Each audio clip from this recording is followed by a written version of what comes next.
আজ আমরা দ্বাদশ শ্রেণীর বাংলা ক্লাসে বাংলা ভাষা ও শিল্প সাহিত্য সংস্কৃতির ইতিহাস এই গ্রন্থ থেকে পঞ্চম অধ্যায় বাঙালির ক্রীড়া সংস্কৃতি এর প্রথম পর্যায়ের আলোচনা করব। রাজা মহারাজা সামন্ত মহাসামন্ত প্রভৃতিদের প্রধান বিহারই ছিল শিকার বা মৃগয়া, আর অন্তজ ও ম্লেচ্ছ শবর পুলিন্দ চণ্ডাল ব্যাদ প্রভৃতি অরণ্যচারী কৌমদের শিকারই ছিল প্রধান উপজীব্য ও বিহার। এছাড়াও আমরা দেখি কুস্তি বা মল্লযুদ্ধ এবং নানা প্রকারের দুঃসাধ্য শারীরিক ক্রিয়াই ছিল নিম্নকোটির লোকেদের অন্যতম বিহার। বিহার অর্থাৎ এক্ষেত্রে মনোরঞ্জনের অন্যতম উপায়।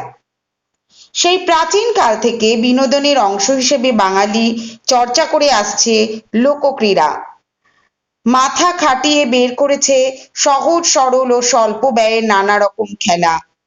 নৌকা বাইচ, দাঁড়িয়াবান্ধা, গোল্লাছুট, ষোলঘুঁটি, এক্কা দোক্কা, কড়ি খেলা, কানামাছি, ঘুড়ি ওড়ানো, মোরগের লড়াই, বাঘবন্দি, রুমাল চুরি, লাঠি খেলা, লুকোচুরি ইত্যাদি আরো কত কি। বাংলায় প্রচলিত আরো অন্যান্য দেশীয় খেলা ছিল, যেমন কুমির কুমির, হরি হরি, লোফালুফি, ঝাল ঝাপটা, ফোঁ দেয়া ইত্যাদি আরো অনেক। তবে এগুলি সবই শিশু মনোরঞ্জনের বা সামাজিক লোকায়ত সমাজের মনোরঞ্জনের বিষয়। এবার আমরা প্রথাগত ক্রীড়া, বাঙালির প্রথাগত ক্রীড়া চর্চা সম্পর্কে আলোচনায় প্রবেশ করব। এই পর্যায়ে আমরা প্রথমেই আলোচনা করব কুস্তি সম্পর্কে। ভারতবর্ষে মহাভারতের যুগের পর শ্রেষ্ঠ মল্লযোদ্ধা হিসেবে আন্তর্জাতিক পরিচিতি লাভ করেন সোরাব এবং রুস্তম। এই রুস্তমের নামানুসারে পরবর্তীকালে রুস্তম-ই হিন্দ উপাধির প্রচলন ঘটে। 1934 খ্রিস্টাব্দে প্রথম বাংলায় ও ভারতে শৌখিন কুস্তি প্রতিযোগিতা প্রচলিত হয়। 1948 খ্রিস্টাব্দে ভারতীয় কুস্তি ফেডারেশন ও রেসলিং ফাউন্ডেশন অফ ইন্ডিয়া গড়ে ওঠে। বাংলায় কুস্তি প্রবর্তনের ইতিহাসে অম্বিকাচরণ গুহ, জানবাজারের রাজা, ঝামাপুকুরের মিত্রবাড়ি, পাইকপাড়ার জমিদার এবং ঝাড়গ্রামের রাজার চেষ্টা স্মরণীয় হয়ে আছে। ভীম, দুর্যোধন, কৃষ্ণ, বলরাম, সুগ্রীব, বালি, হনুমান, কংস, রাবণ, জরাসন্ধ এই সকল পৌরাণিক চরিত্র এরা সকলেই মল্লযুদ্ধে পারদর্শী ছিলেন। বলা ভালো, এই পৌরাণিক মল্লযুদ্ধই বর্তমান কুস্তি। গোবর গুহ, গামা পালোয়ান, দারা সিং, কিক্কর সিং, টাইগার জিত সিং, রাজীব তামার, ইমাম বক্স পালোয়ান, দাদু চৌগল ইত্যাদি প্রমুখরা এবং বিশ্বশ্রী মনতোষ রায়, মিস্টার ইউনিভার্স, মনোহর আইচ, মানিক গুহ, ভীম সিং পালোয়ান প্রমুখ সকলে এরা দেহসৌষ্ঠব কিংবা মল্ল ক্রীড়া বা কুস্তিতে ভারতীয় তথা বাংলায় অংশগ্রহণ করেছে, বাংলার হয়ে অংশগ্রহণ করেছেন এবং এদের অবদান কোনো অংশে কম নয়। বাংলায় কুস্তির ইতিহাসে বা ভারতীয় কুস্তিকে বিশ্বের দরবারে সম্মানের সঙ্গে তুলে ধরেছিলেন যিনি, তিনি হচ্ছেন যতীন্দ্রচরণ গুহ ওরফে গোবর গুহ। এর সম্পর্কে আমরা একটু বড় বিস্তারিত আলোচনা করব, বড় প্রশ্ন তৈরি করব। 1892 সালের 13ই মার্চ কলকাতায় তিনি জন্মগ্রহণ করেন। জন্মসূত্রে তিনি ছিলেন এক কুস্তিগীর বংশের সন্তান। পরবর্তীকালে এই গোবর গুহই 1921 সালে প্রথম এশীয় ব্যক্তি হিসেবে মার্কিন যুক্তরাষ্ট্রে অনুষ্ঠিত বিশ্ব লাইট হেভিওয়েট চ্যাম্পিয়নশিপ জেতেন। 1910 সালে লন্ডনের জন বুল সোসাইটির আয়োজিত কুস্তির এক বিশ্ব চ্যাম্পিয়নশিপ প্রতিযোগিতায় ব্রিটিশ ভারতের হয়ে মাত্র 18 বছর বয়সে তিনি প্রতিনিধিত্ব করেন। 1912 সালে দ্বিতীয়বার ইউরোপ যাত্রাকালে তিনি প্যারিসে একটি কুস্তি প্রতিযোগিতায় বিশ্বের প্রথম কৃষ্ণাঙ্গ হেভিওয়েট বিশ্ব চ্যাম্পিয়নদের বিরুদ্ধে লড়েন। প্রথম এশীয় হিসেবে বিশ্ব চ্যাম্পিয়নের খেতাব পান। এর সম্পর্কে যতীন্দ্রচরণ গুহ বা গোবর গুহ সম্পর্কে আমাদের বড় প্রশ্ন করতে হবে। তার উত্তরসূরিদের মধ্যে পরবর্তীকালে আমরা যাকে পাই বা তারই সমসাময়িক ছিলেন, বলা ভালো কিছুটা বয়সে বড় ছিলেন, তিনি হচ্ছেন ফণীন্দ্র কৃষ্ণ গুপ্ত। 1883 সালে তিনি কলকাতা শহরে জন্মগ্রহণ করেন। পিতা গোসাই গুপ্ত বাংলার খ্যাতনামা কবি ঈশ্বর গুপ্ত ছিলেন তার মাতামহ।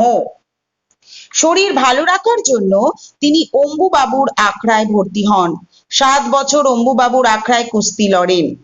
তিনি ব্যায়াম শিক্ষার মধ্য দিয়ে চিকিৎসা করে অনেক কঠিন রোগীর আরোগ্য করেছেন।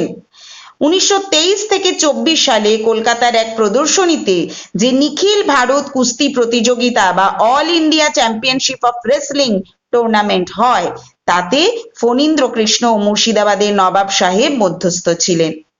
তার মৃত্যুতে শরীরচর্চার ইতিহাসে এক অপূরণীয় ক্ষতি হয়েছে।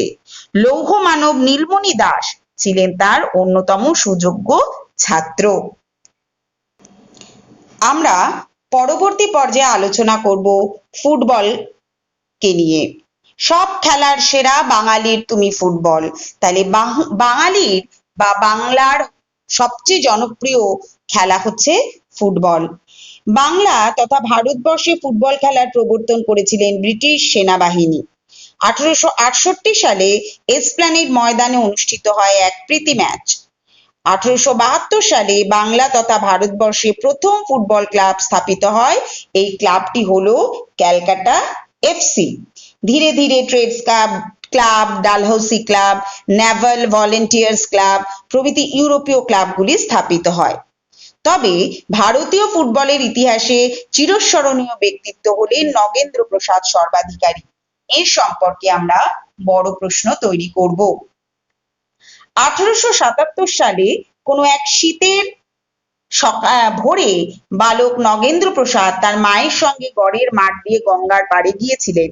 দৈবাৎ তাদের ঘোড়ার গাড়ির সামনে একটি চামড়ার গোলাকার বস্তু আসে। নগেন্দ্র প্রসাদ সেই গোলাকার বস্তুটিকে সজোরে লাথি মেরে ইংরেজ খেলোয়াড়দের কাছে ফেরত পাঠান। তার সেই শট মারাকে ভারতীয় ফুটবলের সূচনা বলে মনে করা হয়। তিনি প্রেসিডেন্সি কলেজেও একটি ফুটবল দল গড়ে তোলেন। নগেন্দ্র প্রসাদ নিজে খেলতেন সেন্টার ফরওয়ার্ডে। এর কিছুদিন পর নগেন্দ্র প্রসাদের অনলস প্রচেষ্টায় friends club, Wellington club, boys club ও প্রেসিডেন্সি ক্লাব প্রতিষ্ঠিত হয়। 1887 খ্রিস্টাব্দে গড়ে ওঠে শোভাবাজার ক্লাব। শোভাবাজার ক্লাব নগেন্দ্র প্রসাদের প্রচেষ্টায় ট্রেডস কাপে অংশ নেয় এবং ইস্টশায়ারের মতো সামরিক দলকে পরাজিত করে। 1893 সালে আইএফএ শিল্ড প্রতিযোগিতা শুরু হলে প্রথম যে ক্লাবটি অংশগ্রহণ করার অধিকার পায় সেটি নগেন্দ্র প্রসাদের শোভাবাজার ক্লাব। বাঙালিদের মধ্যে ফুটবলে প্রথম পা ছোঁয়ানোর কৃতিত্ব নগেন্দ্র প্রসাদ সর্বাধিকারীর। 1883 খ্রিস্টাব্দে ভারতীয়দের নিয়ে কলকাতায় বার্ষিক ক্রীড়া অনুষ্ঠানের আয়োজন করেন তিনি। আইএফএ শিল্ড গঠনের উদ্যোক্তাদের মধ্যে তিনি ছিলেন একমাত্র ভারতীয়। 1892 শোভাবাজার ক্লাব সমস্ত ইউরোপীয় ক্লাবকে পরাজিত করে ট্রেডস কাপ জয় করে। 1877 থেকে 1902 খ্রিস্টাব্দ অবধি তিনি 700টির বেশি ম্যাচ খেলেছিলেন। এরপর আমরা একটু জানবো ফুটবলে বাংলার বিভিন্ন ক্লাবের কথা। আমরা একটু আগেই দেখেছি 1886 সালে শোভাবাজার ক্লাব গঠিত হয়। এরপর আমরা দেখি টাউন ক্লাব গঠিত হয়। কিন্তু এখনো পর্যন্ত প্রতিষ্ঠিত ক্লাবগুলি সেগুলি সম্পর্কে এবার আমরা আলোচনা করব। 1889 গঠিত হয় মোহনবাগান ক্লাব। 1892 জন্ম নেয় মোহামেডান স্পোর্টিং ক্লাব। 1893 সালে গঠন করা হয় ইন্ডিয়ান ফুটবল অ্যাসোসিয়েশন বা আইএফএ। 1898 সালে শুরু হয় Kolkata football league.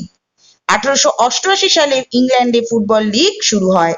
Mohun Bagan club 1911 সালে আইএফএ শিল্ড জয় করে।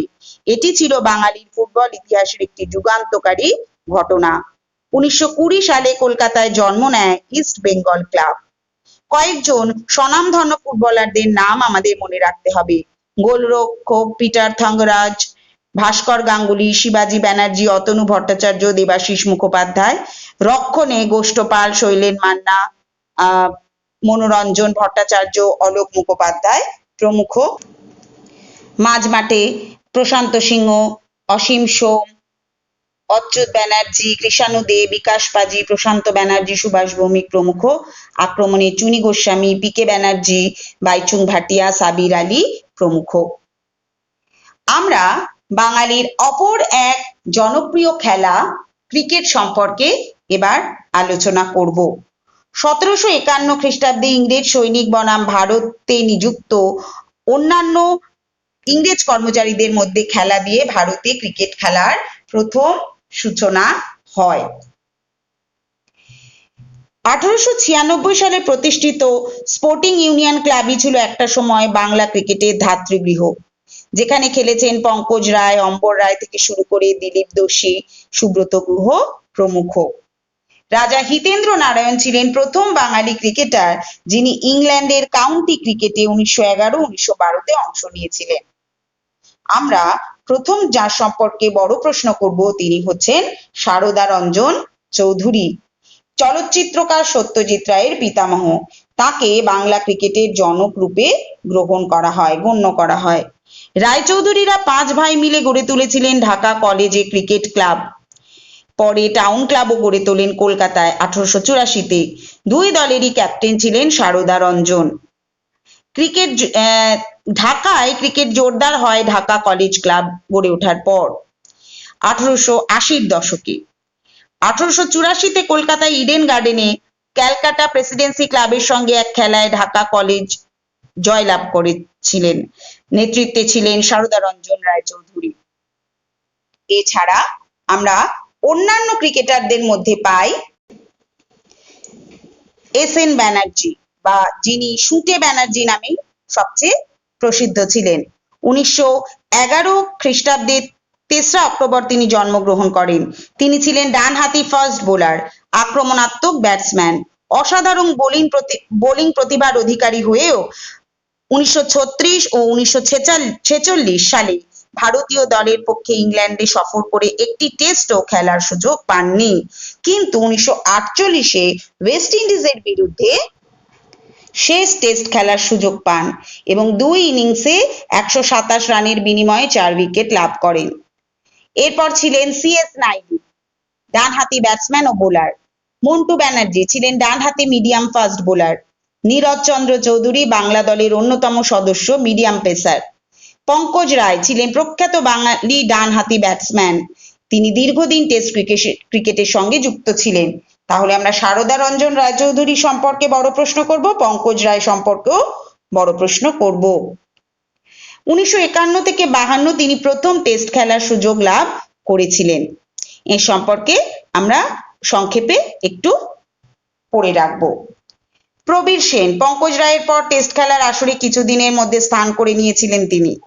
ডানহাতি ব্যাটসম্যান ও উইকেট রক্ষক প্রবীর সেন বিহার দলের বিরুদ্ধে তার সর্বোচ্চ রান করেন। শ্যামসুন্দর মিত্র ডানহাতি ব্যাটসম্যান ও মিডিয়াম পেসার হিসেবে বাংলা ক্রিকেটে আবির্ভূত হন। অম্বর রায় ছিলেন বাংলা দলের বাঁহাতি ব্যাটসম্যান। সুব্রত গুপ্ত বহুবার বাংলা দলের হয়ে রঞ্জিতে খেলেছেন। ডানহাতি এই মিডিয়াম ফাস্ট বোলার ছিলেন তিনি। এবার বড় প্রশ্ন যার সম্পর্কে করব তিনি হচ্ছেন স্বনামধন্য ক্রিকেটার সৌরভ গঙ্গোপাধ্যায়, ভারতীয় জাতীয় ক্রিকেট দলের প্রাক্তন অধিনায়ক। তার অধিনায়কত্বে ভারত 49টি টেস্ট ম্যাচের মধ্যে 21টি ম্যাচে জয়লাভ করে। 2003 সালে ক্রিকেট বিশ্বকাপে তার অধিনায়কত্বে ভারত ফাইনালে পৌঁছয়। 1889 সালে বাংলার হয়ে প্রথম শ্রেণীর ক্রিকেটে তার হাতেখড়ি। সৌরভ 113টি টেস্ট ম্যাচ, 311টি একদিনের ম্যাচ এবং 254টি প্রথম শ্রেণীর ম্যাচ খেলেন। টেস্টে মোট 7212 রান, একদিনের আন্তর্জাতিক ম্যাচে 11363 রান এবং প্রথম শ্রেণীর ক্রিকেটে 15683 রান তার বিশেষ কৃতিত্বের পরিচায়ক। আচ্ছা, তিনি 1998 সালে ভারত সরকার প্রদত্ত অর্জুন পুরস্কার লাভ করেন। 2004 খ্রিস্টাব্দে তাকে পদ্মশ্রী সম্মান দেওয়া হয়। বাংলা মহিলা ক্রিকেটারদের মধ্যে আমরা কুন্তলা ঘোষ দস্তিদার এবং ঝুলন গোস্বামীর নাম মনে রাখবো। ঝুলন গোস্বামী 2007 সালে আইসিসি সেরা মহিলা খেলোয়াড় হিসেবে নির্বাচিত হন। 2010 সালে অর্জুন পুরস্কার লাভ করেন এবং 2012 সালে পদ্মশ্রী সম্মানে ভূষিত হন। আমরা এবার সাঁতার নিয়ে একটু আলোচনা করব।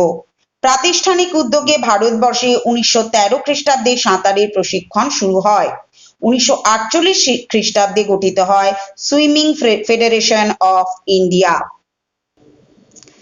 আমরা প্রথম বাঙালি সাঁতারু মিহির সেন সম্পর্কে বড় প্রশ্ন করব। 1930 সালে পুরুলিয়ায় তার জন্ম হয়। YMCA তে সাঁতার শিখে ইংলিশ চ্যানেলে সাঁতার কেটে অতিক্রম করার পরিকল্পনা করেন। বেশ কয়েকটি প্রয়াস ব্যর্থ হওয়ার পর 1958 সালের 27শে সেপ্টেম্বর প্রথম ভারতীয় হিসেবে সাঁতরে ইংলিশ চ্যানেল পার করেন। 1959 সালে তাকে পদ্মশ্রী সম্মানে ভূষিত করা হয়। প্রথম বাঙালি মহিলা সাঁতারু হিসেবে আমরা আরতি সাহার নাম মনে রাখবো। ইংলিশ চ্যানেল বিজয়িনী আরতি সাহা তাদের মধ্যে ছিলেন অন্যতম। শৈশবে কাকা বিশ্বনাথ সাহার কাছে তিনি সাঁতার শেখেন। 1951 সাল পর্যন্ত তিনি মোট 22 বার রাজ্য চ্যাম্পিয়ন হয়েছেন। তার প্রধান ইভেন্ট ছিল 100 মিটার ফ্রিস্টাইল, 100 এবং 200 মিটার ব্রেস্টস্ট্রোক। রাজ্য তো বটেই, সারা দেশে শুধু তৎকালীন বোম্বাই প্রদেশের ডলি নাজির ছাড়া আর সবাই তার পিছনে ছিলেন। 1969 সালে ইংলিশ চ্যানেল জয় করেন আরতি সাহা। তার এই অনন্য সাফল্যকে স্বীকৃতি দিয়ে 1960 সালে তাকে পদ্মশ্রী উপাধি দেওয়া হয়। আমরা মিহির সেন এবং আরতি সাহা উভয় সম্পর্কে উত্তর তৈরি করব। আমরা এবার সংক্ষেপে হকি সম্পর্কে একটু আলোচনা করব। 1924 সালের 7ই নভেম্বর গোয়ালিয়রে কর্নেল CE লুইয়ার্ডকে সভাপতি এবং HN আনসারিকে সম্পাদক করে ভারতীয় হকি ফেডারেশন গঠিত হয়। সরকারিভাবে ভারত প্রথম অলিম্পিকে যোগ দেয় 1928 সালে। 1900 সালে গড়ে ওঠে আন্তর্জাতিক হকি বোর্ড। 1924 গড়ে ওঠে আন্তর্জাতিক হকি ফেডারেশন। 1980 সালে মস্কো অলিম্পিক থেকে মহিলাদের জন্য হকি প্রতিযোগিতা শুরু হয়। 1975 তৃতীয় হকি বিশ্বকাপে ভারত পাকিস্তানকে পরাজিত করে। রেঞ্জার্স ক্লাবই কলকাতায় ব্রিটিশ আমলে অন্যতম জনপ্রিয় হকি খেলা চালু করে। ভারতের অন্যতম হকি খেলোয়াড় ধ্যানচাঁদ কলকাতার ময়দানেও হকি খেলার কথা বারবার স্মরণ করে গেছেন তার আত্মজীবনীমূলক গ্রন্থ গোলে। যাই হোক, আমাদের হকি থেকে বড় প্রশ্ন কিছু করতে হবে না, কিন্তু একটু পড়ে রাখবো আমরা ছোট প্রশ্নের জন্য। আমরা পরবর্তী যে বিষয়টি নিয়ে আলোচনা করব সেটি হচ্ছে টেবিল টেনিস। 1923 খ্রিস্টাব্দে English table tennis association ping pong নাম বদলে খেলাটির নামকরণ করেন টেবিল টেনিস। কলকাতায় 1910 খ্রিস্টাব্দে টেবিল টেনিস খেলা শুরু হয় YMCA তে। 1925 খ্রিস্টাব্দে প্রথম প্রতিযোগিতামূলক খেলার সৃষ্টি হয় অন্ত ক্লাব খেলার মধ্য দিয়ে। 1934 খ্রিস্টাব্দে জুলাই মাসে সরকারিভাবে ভারতবর্ষে সর্বপ্রথম টেবিল টেনিস অ্যাসোসিয়েশন বা বেঙ্গল টেবিল টেনিস অ্যাসোসিয়েশন গড়ে ওঠে। 1938 খ্রিস্টাব্দে 7ই সেপ্টেম্বর ক্যালকাটা সাউথ ক্লাবে all India table tennis association তৈরি হয়। 1946 থেকে মহিলাদের দলগত প্রতিযোগিতায় এই জাতীয় আন্তঃরাজ্য প্রতিযোগিতার অন্তর্ভুক্ত করা হয়। ভারতী ঘোষকে শিলিগুড়ি টেবিল টেনিসের দ্রোণাচার্য বলা হয়।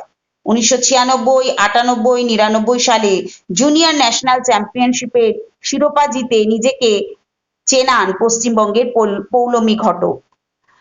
আরো কয়েকজন বাঙালি টেবিল টেনিস খেলোয়াড়দের মধ্যে রয়েছেন অনির্বাণ নন্দী, অনিন্দিতা চক্রবর্তী, মৌমা দাস, সৌম্যদীপ রায় প্রমুখ। টেবিল টেনিসের পরবর্তী পর্যায়ে যে খেলার কথা আমরা আলোচনা করব সেটি হচ্ছে লন টেনিস। 1920 খ্রিস্টাব্দে 21শে মার্চ লাহোরে একটি সভায় ভারতীয় লন টেনিস অ্যাসোসিয়েশন গড়ে ওঠে। 1933 খ্রিস্টাব্দে বেঙ্গল টেনিস অ্যাসোসিয়েশন গড়ে ওঠে। 1945 খ্রিস্টাব্দের মধ্যে 61টি ক্লাব এই রাজ্য টেনিস অ্যাসোসিয়েশনের অন্তর্ভুক্ত হয়। 1923 খ্রিস্টাব্দ থেকে ক্যালকাটা চ্যাম্পিয়নশিপ নামে প্রথম প্রতিযোগিতা এখানে শুরু হয়। টেবিল টেনিস খেলার বিভিন্ন প্রতিযোগিতার মধ্যে ছিল all India lawn tennis championship, Davis cup, Whitman cup প্রভৃতি উল্লেখযোগ্য। 1900 খ্রিস্টাব্দ থেকে শুরু হয় ডেভিস কাপের খেলা, আর হুইটম্যান কাপ প্রতিযোগিতা শুরু হয় 1923 খ্রিস্টাব্দ থেকে। মহেশ ভূপতি, লিয়েন্ডার পেজ, বিষ্ণুবর্ধন, রোহন বোপান্না প্রমুখ ভারতীয় টেবিল টেনিস খেলাকে জনপ্রিয় করে তোলেন। জয়দীপ মুখোপাধ্যায়, লিয়েন্ডার পেজ প্রমুখরা বাংলার বিখ্যাত টেনিস খেলোয়াড়। লিয়েন্ডার 14টি গ্র্যান্ড স্ল্যাম দখল করেন। এছাড়াও পেয়েছেন অলিম্পিক পদক, সঙ্গে 53টি এটিপি খেতাব। তাহলে আমরা বড় প্রশ্ন হিসেবে করব কুস্তিবিদদের মধ্যে যতীন্দ্রচরণ গুহ বা ওরফে গোবর গুহ সম্পর্কে বড় প্রশ্ন তৈরি করব। ফুটবলের মধ্যে আমরা করব নগেন্দ্র প্রসাদ সর্বাধিকারী। নগেন্দ্র প্রসাদ সর্বাধিকারী সম্পর্কে বড় প্রশ্ন করব এবং তিনি যে ক্লাব গঠন করেছিলেন তার মানে বাংলা ফুটবলে তার অবদান সম্পর্কে আলোচনা করব। এরপর আলোচনা করব বাংলার ফুটবলের বিভিন্ন ক্লাব, কোন ক্লাব কবে গঠিত হয় সেগুলো আমাদের ছোট প্রশ্নের জন্য মনে রাখতে হবে। এছাড়া কয়েকজন স্বনামধন্য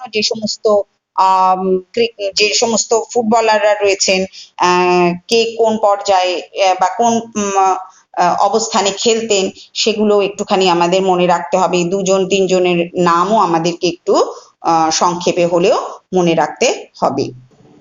ক্রিকেটের মধ্যে বা ক্রিকেটারদের মধ্যে আমরা সারদা রঞ্জন রায়চৌধুরী সম্পর্কে বড় প্রশ্ন করব। আর বড় প্রশ্ন করব সৌরভ গঙ্গোপাধ্যায় সম্পর্কে। এছাড়া আর যে সমস্ত অন্যান্য ক্রিকেটারদের সম্পর্কে আমরা পড়েছি তাদের সম্পর্কে সংক্ষেপে মনে রাখলেই চলবে। সাঁতারুদের মধ্যে আমরা মিহির সেন, আরতি সাহার সম্পর্কে বড় প্রশ্ন করব। এদের সম্পর্কে বাংলার সাঁতারের ক্ষেত্রে এদের দুজনের অবদান আমাদের মনে রাখতে হবে, বড় প্রশ্ন হিসেবে তৈরি করতে হবে। টেবিল টেনিসের ক্ষেত্রে কোনো একজনের নাম নয়, কিন্তু বাংলায় টেবিল টেনিসের গুরুত্ব বা বাংলা টেবিল টেনিসের সম্পর্কে আলোচনা সেটা একটু সংক্ষেপে আমাদের মনে রাখতে হবে, কারণ টেবিল টেনিসটা আমাদের বাংলার টেবিল টেনিসের ক্ষেত্রে এটা একটু আমাদের তৈরি করে রাখতে হবে উত্তর। লন টেনিসটাও আমাদের ছোট প্রশ্নের জন্য মোটামুটি একটু তৈরি করে রাখতে হবে, একটু পড়ে রাখবে তোমরা, কয়েকটি ইম্পর্টেন্ট লাইন, কয়েকজনের নাম, এগুলো একটুখানি মনে রাখতে হবে তোমাদের। তাহলে আমরা বাঙালির ক্রীড়া সংস্কৃতির প্রথম পর্যায়ের আলোচনা লন টেনিস পর্যন্ত আলোচনা করে আজকে এখানেই শেষ করলাম।